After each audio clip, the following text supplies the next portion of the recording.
Good morning, folks. Welcome back. This is John Pettipas doing recording. It's now 16 minutes before 8 o'clock in the morning on the morning of Saturday. Welcome back. It's a beautiful morning. Welcome back. New day to everybody. Saturday, the 27th day of February 2021. And it's just the earliest ever in a video. And I must confess, I didn't brush my teeth or shampoo or shower yet.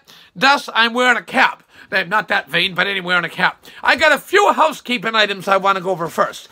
It's a beautiful, bright morning out there. I'm going to give a shout-out for blueberry pancakes. You go out and buy some Nova Scotia frozen wild blueberries. Add 1 cup of Nova Scotia frozen blueberries and 1 cup of Robin Hood or Our Compliments rolled oats from Sobeys to your batter. So it's again 1 cup of frozen Nova Scotia wild blueberries.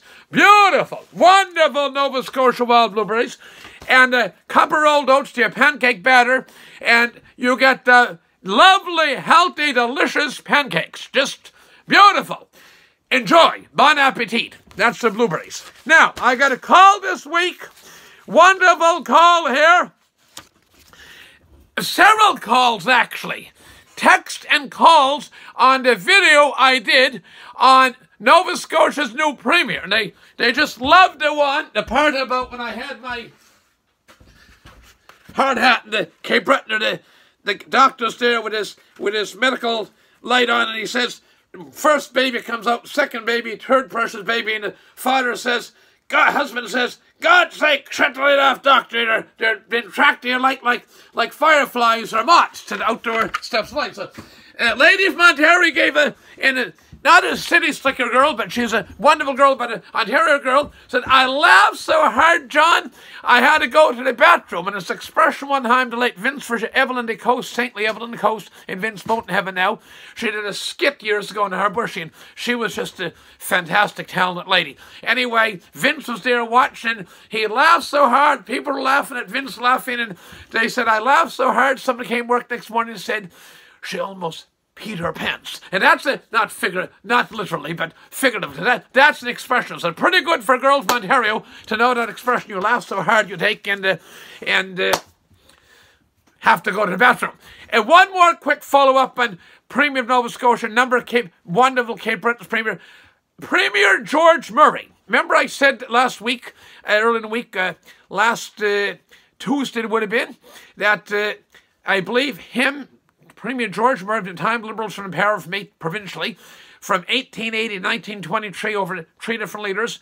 George Murray, I said, him or Angus Auld were longest-serving premiers in the province history. Well, it turns out that George Murray, not only is the longest, he served almost 27 years as premier. He was the longest-serving elected official in Canada, period. The longest-serving office holder in Canada, period. The reason I'm doing this, so a remarkable man, and he was born, remarkable gentleman, period, born in the beautiful community of Grand Narrows, Victoria County. So a shout-out to beautiful Grand Narrows, Victoria, Cape Breton County. Alexander Graham Bell actually stayed at that hotel when he went there, and up from, wife was from Boston, he was from Washington, D.C., actually born in Edinburgh, Scotland, but lived in Washington, D.C., and he stayed at that hotel. And this day, if you ever go to the Grand Narrows Hotel, which is now a bed and breakfast, there's a room in that hotel in Grand Narrows called the Alexander Graham Bell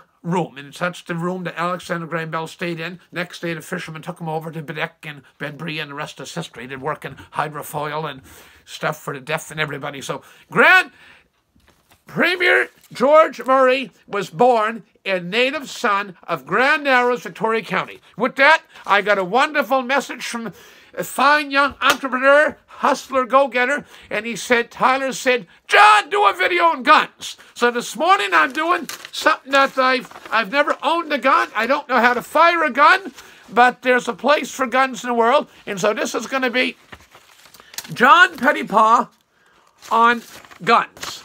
Now, there's no question. I've always felt that one bad thing we have in the United States is we have too many lawyers and too many guns. Too many lawyers and too many guns. Okay? That said, there's no question that guns in the wrong circumstances, people are angry, there's liquor involved, and nowadays drugs involved, or there's emotion, that guns can cause violence. That said, reminds me, I'm going to discuss here for a minute, the late Miller Kenny. I love walking. In Miller, I've mentioned in my videos several times, saintly good man, veteran of World War II. And him and Hilda come in. I said one day, Hilda was shopping, and I was talking to him, I want to go to Middletown Road there, Hayden Road over to Boylston. Would a beer get me? And Miller looked at me, John, have you ever heard of somebody ate by a bear? He actually told me that 15, 20 years ago, but since that time, there was somebody killed by a bear, not in this area. It was a grizzly bear in, Alaska, British Columbia, whatever. That's very rare. And so I said, John, you ever hear of anybody being ate by a bear? Okay. And he was so sincere, Miller, and it was true. Anyway, you don't hear of many people being killed by hunting guns. And this is where you got hypocrites like Justin Trudeau, Ottawa, and all these lefties. And I'm gonna digress here for a second.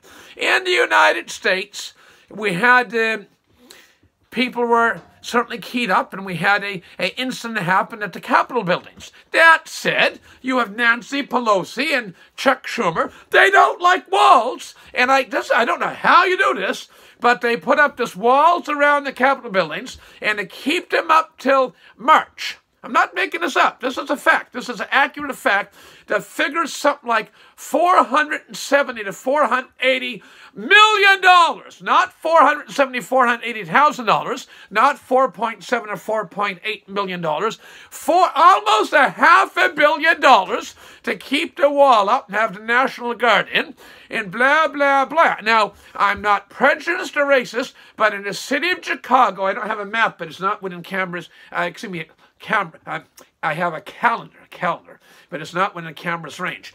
In Chicago, Illinois, on the Sunday, the 31st day of May, that takes us back now about, 9 months ago now? We're almost starting March, April, May. So you're looking at about 9 months ago, there was 51 shootings, mainly one race on their same race.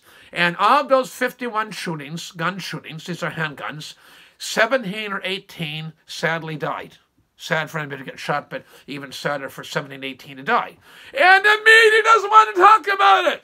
And we have, that's in Chicago. We've had riots in Portland, Oregon, Seattle, Washington State, Los Angeles, and there's been over $1 billion worth of damage done to looting around the United States. And the liberal media, they see no evil, they hear no evil, they speak no evil. Oh, yeah, this liberal media, they don't see it. Oh, they don't see that. In fact, I remember seeing a mention Los Angeles lastly, President Bush the First. He was president of the United States. He went to Los Angeles to tour where they had what's called the Watts riots. That's back in 1992. The Watts riots. And I said, there we have the most powerful man in the world, human being in the world, and there's not much you can do. The Watts riots. And I know somebody served a mission up here, and it was their daughter or daughter-in-law was going through Los Angeles. These are real stories. Through Los Angeles, California, and she wasn't familiar with the area. These people are out of Utah, and the daughter, one of the sons, lives in Oregon, I believe, but somehow maybe the girl was gone. She went off a wrong ramp, and the car broke, and she called the police, and the police wouldn't come. It was President Trump will often mention about gangs, MS-13, and just brutal. They're brutal. Okay, they're gangs. Hey, you have them in New York, you have them in a lot of big cities. Don't know if they're in Toronto or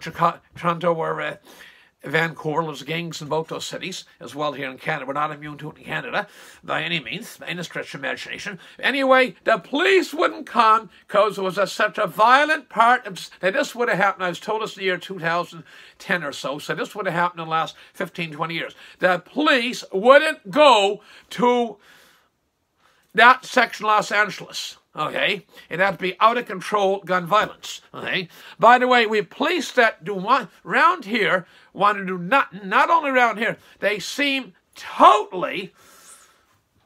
Speaking to somebody from Newfoundland the other morning, the wonderful province of Newfoundland, and he says, "John, you know how most of the drugs are coming in Newfoundland?